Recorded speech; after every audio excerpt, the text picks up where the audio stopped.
L'histoire continue. Nous prenons aujourd'hui des nouvelles de deux femmes, deux personnalités hautes en couleur qui ont longtemps masqué leur souffrance. Rose, hermaphrodite, elle est née avec les deux sexes. D'abord élevée comme un garçon, Romy a eu recours à la chirurgie pour se sentir complètement femme. Quant à Claudine, elle avait perdu tous ses proches dans une série de drames. Seule survivante, elle a dû apprendre à vivre avec l'absence de ses enfants, de sa mère et du père de ses filles. Bonjour à toutes les deux. On va maintenant prendre des nouvelles de Claudine. Je vous ai reçu il y a seulement un mois dans notre émission, tout récemment. Cette émission s'intitulait « Se reconstruire quand on a perdu tous ses proches au même moment ». C'est le drame que vous avez traversé il y a 35 ans. Pourquoi aviez-vous souhaité participer à notre émission ? Parce que je connais beaucoup de personnes qui souffrent, beaucoup de personnes qui me contactent et qui me racontent leur souffrance. Et on me dit aussi, par les messages que je reçois, que je suis une leçon de vie et que je fais beaucoup de bien. Et je me suis dit que si je venais, au moins beaucoup de personnes seraient au courant de ce que j'ai vécu, de ce que je suis maintenant. Et je me dis que j'aimerais leur apporter tout ce réconfort. Alors, vous nous aviez confié la série de drames qui vous avait privé tour à tour de vos enfants, oui, de votre mère et du père de vos filles.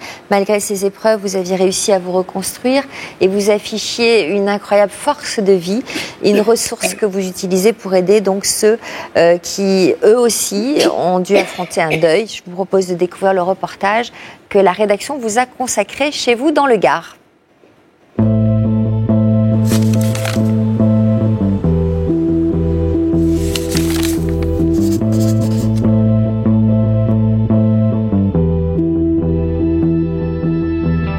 Il y a eu un choc terrible dont je ne me souviens pas. Il y a 35 ans, alors qu'elle était en voiture avec son beau-frère et ses deux filles, Claudine avait été victime d'un tragique accident de la route. On m'a amenée à l'hôpital, j'avais traumatisme crânien, j'ai fait du coma. Et mes filles qui étaient derrière, c'est un garagiste plus de 2h30 après qui les a trouvées sous les banquettes. Et elles étaient décédées toutes les deux. Alors je l'ai appris quand je me suis réveillée du coma. Donc il m'a fallu du temps quand même pour réaliser. Le choc, je l'ai eu quand mon mari est venu me chercher. Je rentrais dans une maison, il n'y avait plus d'enfants. Seule survivante de l'accident, Claudine avait encore dû faire face à de nouvelles épreuves. Ma maman, elle avait vu ma fille aînée naître. Et chaque fois que je l'avais au téléphone, elle pleurait, elle me disait « Mais Coco, comment tu fais ? Et elle s'est pendue. Parce que, c'était trop dur pour elle. Et après, ma maman, le père de mes filles, a acheté un Ventolin rifle et il s'est suicidé. Donc, après tout ça, il faut se reconstruire, quoi. Il faut avancer. Claudine avait alors tout mis en œuvre pour reprendre le contrôle de sa vie. J'ai fait exhumer mes filles et je les ai amenées avec leur papa. Et là, j'ai pu pleurer tout ce que je pouvais pleurer. Parce que je les avais enterrés moi. Qu'est-ce qui vous a aidé à vous reconstruire par la suite ? J'ai eu une envie d'enfant, j'en ai eu besoin. Donc j'ai fait Maëva. Et 2 ans et demi après, j'ai eu mon fils, Jess. Et j'ai choisi de vivre.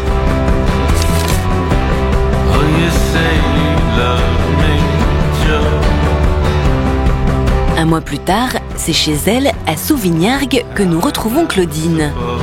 Depuis sa venue sur notre plateau, de très nombreuses personnes lui ont témoigné leur affection. L'émission a apporté beaucoup de choses extraordinaires parce que beaucoup de personnes m'ont contactée. Ils me précisent ce qu'ils ont vécu et ils me disent toujours la même chose, que je leur fais du bien. Merci pour votre envie de vivre. Merci pour ce beau sourire. Merci de donner un bel exemple. Quand je lis ça, je suis même émue parce que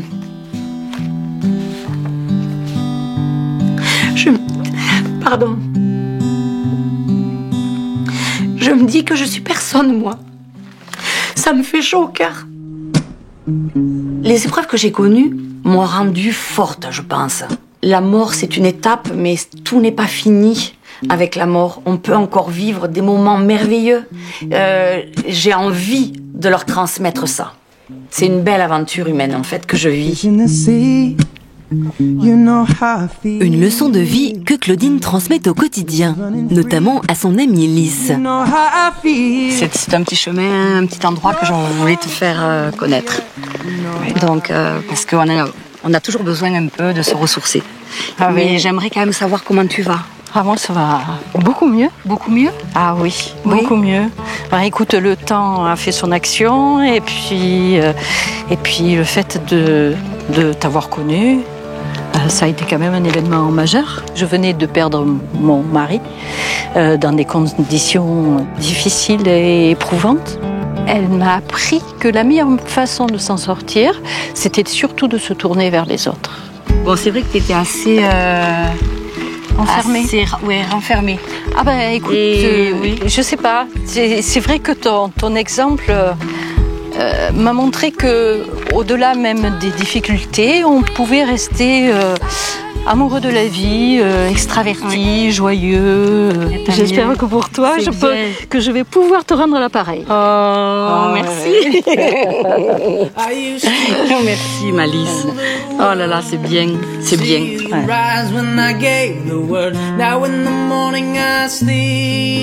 Si Claudine a pu se reconstruire, c'est aussi parce qu'elle a pu reformer une famille. Oh, les voilà! Sa fille Maëva, ses enfants et une autre amie lui rendent visite aujourd'hui pour fêter ses 60 ans. Bonjour mamie, joyeux anniversaire. Oh, merci ma chérie. Bon maman alors, 60 ans. Ça me fait drôle quand même, ça me fait drôle. Mais bon, je te fais pas... Hein, je suis encore... Non, tu es une jeune mamie. Je suis une jeune mamie. Tu es une jeune mamie de 60 ans. Et une jeune maman. Toi t'aimes les gens et tu nous as transmis le respect et l'amour des gens et ça... Je voulais te dire que moi je suis fière de toi. Merci ma chérie. Et que je t'aime. Oh, merci mon cœur. Mais moi aussi je suis très fière d'avoir une fille comme toi ma chérie. Merci. J'étais tellement désirée que tu es la bienvenue dans ma vie. Et puis ces 60 ans, écoute, ça va être le départ de plein de choses. Ce que vous pouvez tous me souhaiter, c'est de retrouver un travail, de garder cette maison dans laquelle je me suis reconstruite. Et puis avec plein d'amour. C'est tout ce qu'on peut me souhaiter. Alors, que tes vœux se réalisent. Ouais, merci.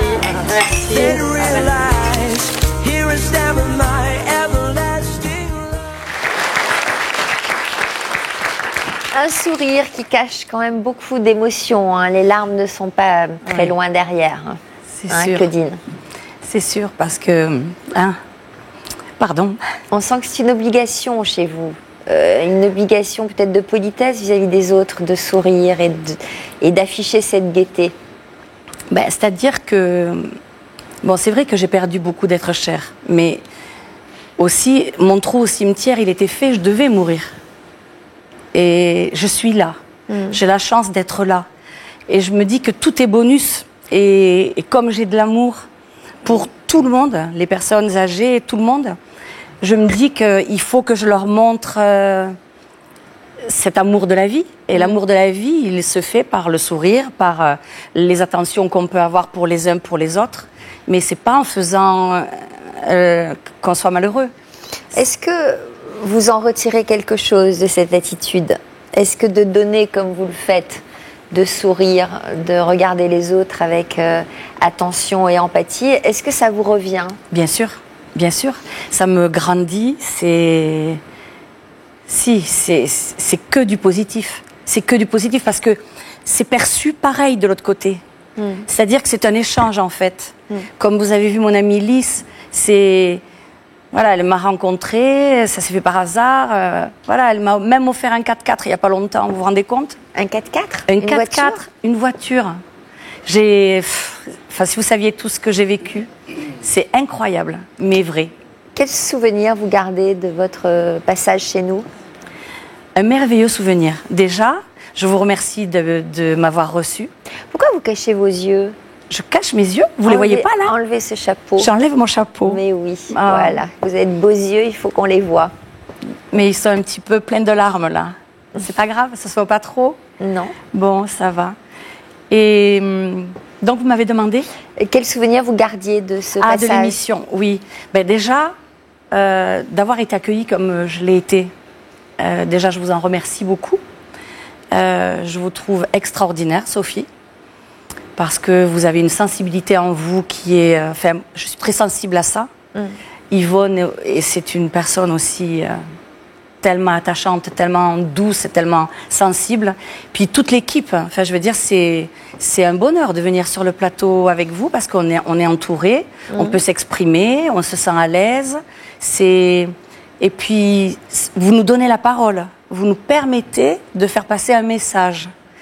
Et je suis heureuse de pouvoir faire passer un message d'amour et de dire que tout ne s'arrête pas là. La vie continue et il y a plein d'espoir dans la vie. Vous avez gardé des contacts avec les autres invités que vous aviez rencontrés ce jour-là? Oui, avec Marie-Josée notamment, qui on se téléphone. Elle a des amis vers Perpignan, c'est pas très loin de chez moi, il y a 130 km et on va se rencontrer dès qu'elle va descendre. Comment va-t-elle? Eh bien, elle m'a dit que je lui avais fait beaucoup de bien. Elle m'a dit, Coco, de t'avoir rencontré, ça m'a fait beaucoup de bien. Et puis elle avance petit à petit et je pense que ça va aller de mieux en mieux. Alors elle aussi avait perdu nombre d'êtres chers, notamment récemment son petit-fils. Son petit-fils au mois de septembre. Bon, le départ l'avait vraiment de dévasté. 17 ans, oui, ça alors. Et oui. Quel type de réaction vous avez recueilli? Alors, il y a des personnes déjà qui me côtoyaient, ou enfin, qui me rencontraient, qui me croisaient, mais qui ne connaissaient pas mon histoire. Et qui ont mieux compris certaines choses, de fait de peut-être mon extravagance, enfin ma façon d'être, peut-être j'existe, donc j'existe avec la façon que j'aime. Alors là, on est passé des lainages aux dentelles, là, par exemple. Eh ben voilà, c'est une autre facette de moi, quoi. Mais c'est toujours dans le même style, voilà. Et il y a des personnes donc qui me connaissaient pas, qui ont découvert ma vie, qui étaient surpris et qui m'ont dit mais Coco, ça se voit pas quand on te rencontre. Et puis ils m'ont dit tu nous as fait beaucoup de bien. J'ai eu beaucoup de messages, des lettres, beaucoup de lettres. Et puis bon, des amis aussi sur Facebook qui se sont rajoutés. J'en avais déjà, mais j'en ai encore un peu plus. Mais beaucoup de témoignages de personnes qui me disent que je leur fais du bien. C'est important pour vous, ça? Vous avez besoin de vous sentir utile? Vous savez, quand j'avais fait ma psychothérapie, il m'avait dit, mon psychologue, vous avez toujours besoin d'être rassuré. J'ai toujours besoin de savoir si je fais bien, si ce que je fais pour quelqu'un, c'est bien. Peut-être que j'en ai besoin. Et ça me permet de me grandir, d'évoluer, enfin, je sais pas. C'est moi, je suis comme ça. Et votre livre? Mon livre, suite à l'émission, il y a plus de 250-300 livres qui se sont vendus.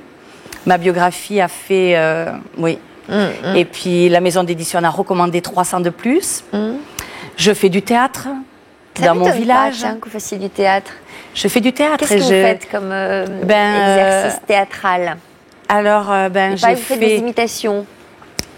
Imitations, pas vraiment. Mais j'ai fait Michel Larocque. Par exemple, comment ça fait Michel Larocque? Eh ben, j'ai fait plusieurs sketchs, mais bon, je m'énerve.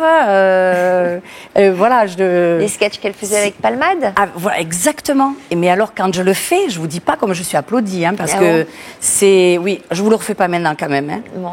Mais c'est vrai que... Et puis, je suis la doyenne de la troupe de mon village. Ouais. Et ça fait 8 ou 9 ans que je fais du théâtre avec eux. Mais voilà,